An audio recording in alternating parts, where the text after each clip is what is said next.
After a great wee premiere earlier on, make sure you go check out that episode. We're back with episode 2 of the double premiere here, and it is currently about 20 past 5 in the morning in the UK. That's the dedication that goes into Hero Fog Entertainment. God damn it. So hit the like button, hit the subscribe button, hit all the good stuff. But what an episode we've got to dive into. And did it go down from the heights of the premiere? Did it go up for the lows of the premiere? Well, that's what we're here to discuss today. And then, of course, there's going to be promo reaction and theory breakdowns throughout the week and all that good stuff. But this episode was titled Lord Help My Poor Soul, directed by Brett Dos Santos, written by Jenny Lynn. But without further ado, let's get stuck in and rate and talk about and review the episode. The second episode begins with Adelita making collections for Soledad and the Cartel.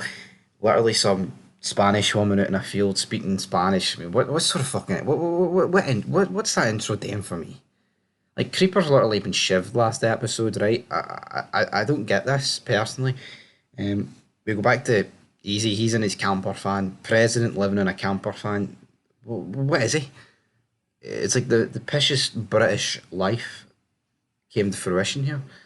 Honestly, Creeper, feel sorry for him. But guess what? The club are ready to discuss him. Hank says that everything was fine when he left, and the Mayans are worried. And Easy doesn't really have a lot of answers here, which you can clearly see. And what will he do? What will his solution be for this Creeper problem? Because things aren't looking good for Creeper. Because talking about Creeper, we cut the Creeper. He's sitting in his hospital bed, and the hospital wing of the prison, he's got his legs handcuffed, his hands handcuffed.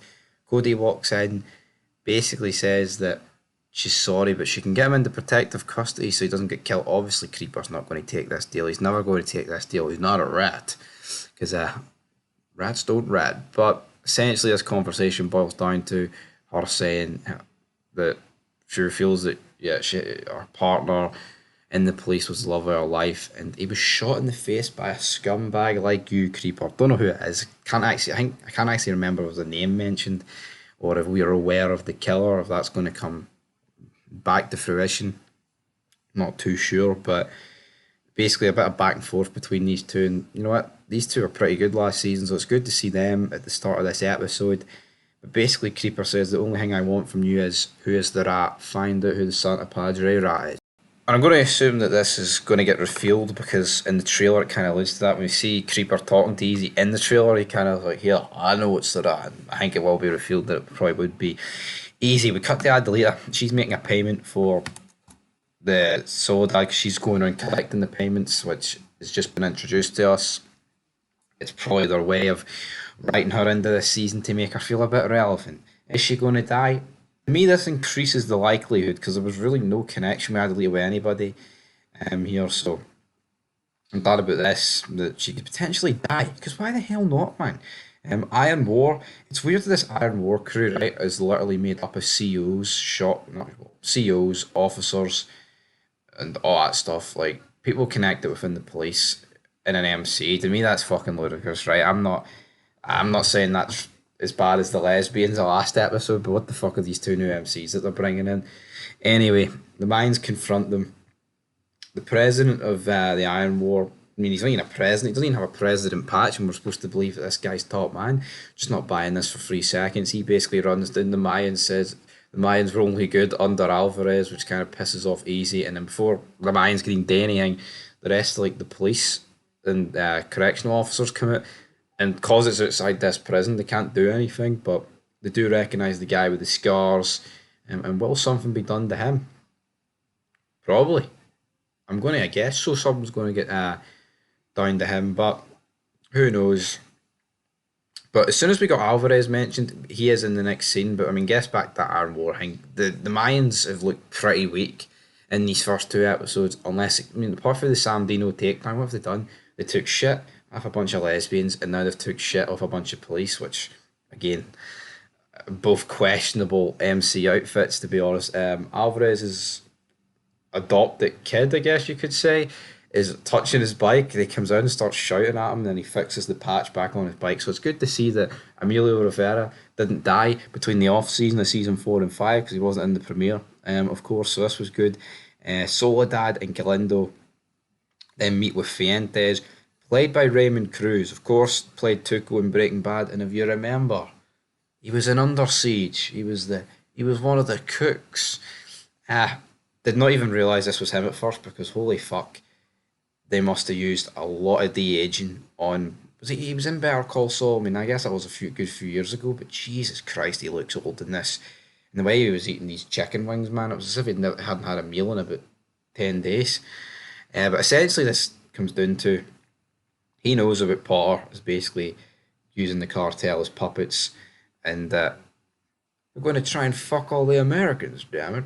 So looks like the cartel, Soledad Galindo, and this guy are going to unite against everything that is holy and bring down essentially like your DEA, your RICO cases, all that stuff. But then Galindo, before he shakes his hand, spots a nonce in the toilet. Who's that weirdo in the toilet you're saying? Well, I'll tell you who it is. It's Angel Rosario Jr. I don't even know what his character's name is, but you know what? I know what the actor's name is, and we all know he used to be a part of the LNG. So Galindo goes in. He's like, oh, massive respect, Mr. Galindo. And he's like, his name was Thomas. And then Galindo basically just grabs his dome, crushes it off the urinal. We've kind of already made a fid on this that it would be revenge for Thomas, or it could have been Galil making a power move. But yeah, looks like it was just solely for Thomas, which, yeah, so interesting. His name was Thomas. We then cut to Hank. He's looking for accommodation here, and I'm thinking, is he trying to buy Creeper? Some sort of like witness protection like room or something? I don't know what I was thinking. And then it turns out he's actually putting his mum in their care home. And I mean, I've not been a fan of the Hank character. I'm not going to sit here and pretend that he's the fucking greatest thing since sliced bread. I feel like in terms of a sergeant at arms, he's been a very poor character. But this is obviously sad when you see somebody like old and frail. Obviously, they can't look after themselves, dementia, whatever. Anyone can really relate to this. So it kind of is like a cheap card to play, but at the same time, it works. And yeah, you feel sorry for Hank, and I feel like once they start making you feel sorry for certain characters or giving characters a bit more time than what you're used to, I feel like it's going to be the end of the road. Diner and a barrio's son are then cruising the streets, gets out, baseball bat to the side of the skull, and they take down the Iron War CO, who easy beats up. He says, "This is for Creeper." Massive right hook, bang, bang, bang. What a fucking shot. Easy just beats the fuck out of him, and Bishop then like loses the plot. He goes, how the fuck are we going to get information for this guy if you beat him to a pulp? Which is a very valid point for Bishop. Not going to dispute that too much, but he almost like absolutely buried Easy for this, which I thought was funny. Felipe's babysitting Maverick, and then Ad later returns. He's like, "You were late." He's like, "Oh wait, have you got a problem babysitting your grandson?" And I was like, "Fuck." The way he like almost snapped at her, you would think he did. We then cut to a family dinner scene between Miguel and Emily. He's like, "You don't have to live like a prisoner. You are free to leave this house."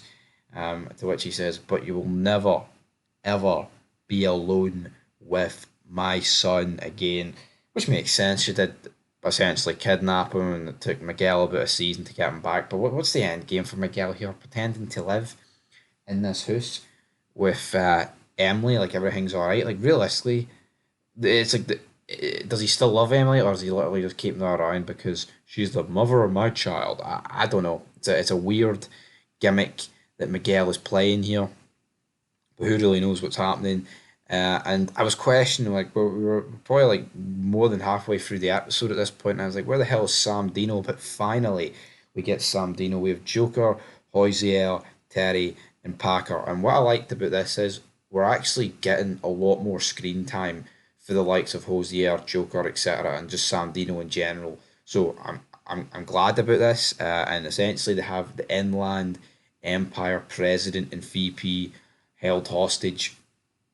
And Packer talks about brotherhood and brothers and goes on to mention the fact his brother didn't even want to see him. But Packer's still alive, brother. So here we find out our few bit more information about Les Packer, of course. He wasn't invincible. I mean, he kind of was in season 4. They did try to wipe him at the hospital, which Isaac points out about his brother and the fact that Terry was in that elevator. He's like, "Oh, Terry saw God tonight, boys. You're gonna see God." That sort of talk. Says that basically gives us an update. Les Packer is now in a hospice and still doesn't want to see Isaac, which it kind of makes a bit of sense why he was his estranged brother, but the fact that they held Les Packer so close to him and would defend him at the hospitals are not a bit stupid that the guy who his own brother hates is now leading the club. Sure, like, why have Sandino not said anything? I mean, if you look at the Sandino ranks, it looks like Joker, Hoysier, other people are a fan of Isaac because he's just fucking brutal and ruthless and would literally kill anyone for a fiver. But Terry doesn't seem to be completely on board, and I don't know, very weird. Like for a guy that wanted this war, he seems to be bottling it quite an awful lot. Then we have the Inland Empire VP saying, "Oh, Emily's pregnant. You can't do this because the president's given the ultimatum of who do you pick, your family with a capital F or your family in quotation marks." Which of course he's obviously going to pick his wife and his fucking daughter. It's so weak of this guy to be like, "Oh, Emily's pregnant. I get it, right? Beg for the life, but come on, you're in an MC, right? This would be like in Sons, right? Jax, Chibs, and Tara and Abel are held at gunpoint, and Chibs is like, Jackie boy, oh, someone's up the duff, Jackie. You've got to pick me. You've got to kill Abel and Thomas. Tell the Mayans to kill those two, brother." No, that just would not happen. It makes him look very weak, right? But yeah, you know what? This is probably the best scene of the episode. I'm liking the Samdino parts of the episode. Then we've Adelita and Angel talking. Nothing meaningful here. This is like filler. Do not care. Ibarra's son walks in. Easy doesn't really know what to do anymore. You can kind of definitely grasp that. He walks in, says Inland Empire are out. They've essentially folded as a club, so things are absolutely not looking good for the Mayans here. Easy's freaking out. We then cut to Alvarez. He's fixing up one of his cars. When he hears a bike approaching in the distance, it's Easy. Easy's like, "It's a beautiful car." Obviously, Alvarez doesn't really want to acknowledge him. And then Easy mentions, how did you get through the war? He's obviously referring to like the war in the early 90s between the Sons of Mayans, like 91, 92, 93. And Alvarez is like, "Why are you thinking of surrendering?" Which, I mean, it just seems so weird. Like, Easy last season would literally kill anyone. He killed his ex girlfriend because like she gave like a half-hearted threat that she would rat on them, which is fair enough. I mean, she's gonna rat, so yeah. But this season, he's took shit for about 10 different people, and I honestly do not understand it.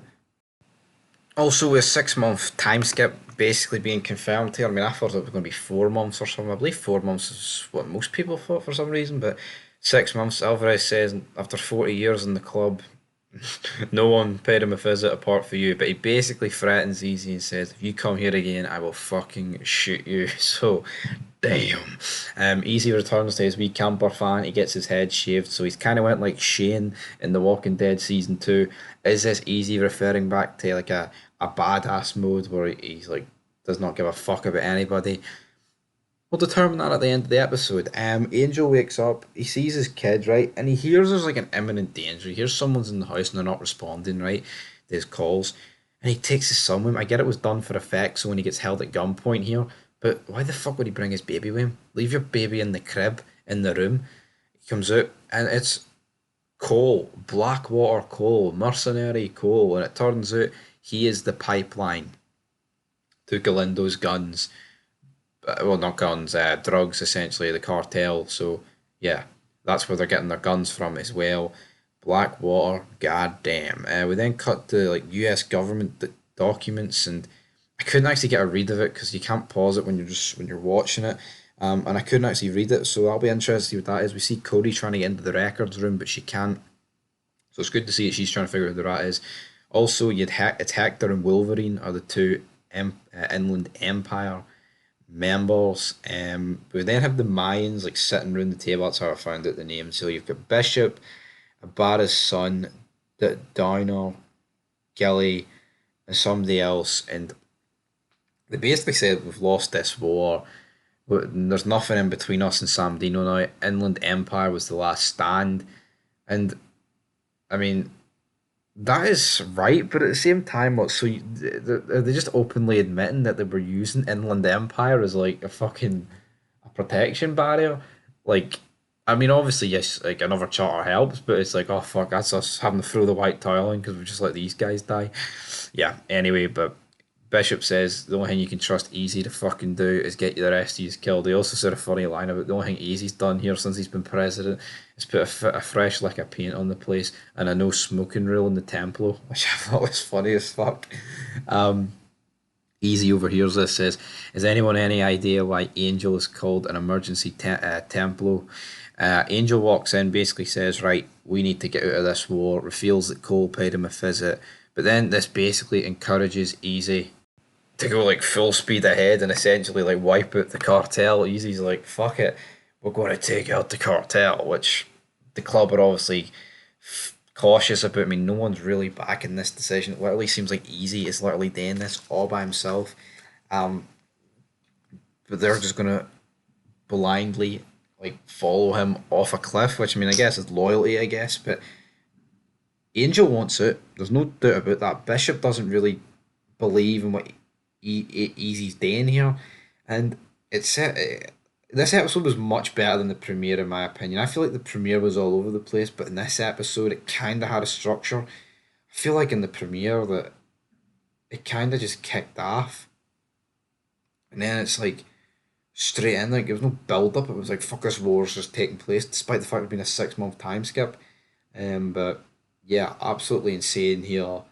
I feel like this episode was much better, so I'm going to give this episode a 7 out of 10. I feel like it was just structured better, and actual like meaningful stuff happens. So yeah, we're going to see what happens next time out to see episode 3 promo has been released. So I'll probably do a wee reaction vid to that, and then it's bedtime for me because as it stands, it is 20 to 6 here in the morning in the UK. So if this review sounded a wee bit lackluster, sorry, but I'm fucking dead. 7 out of 10.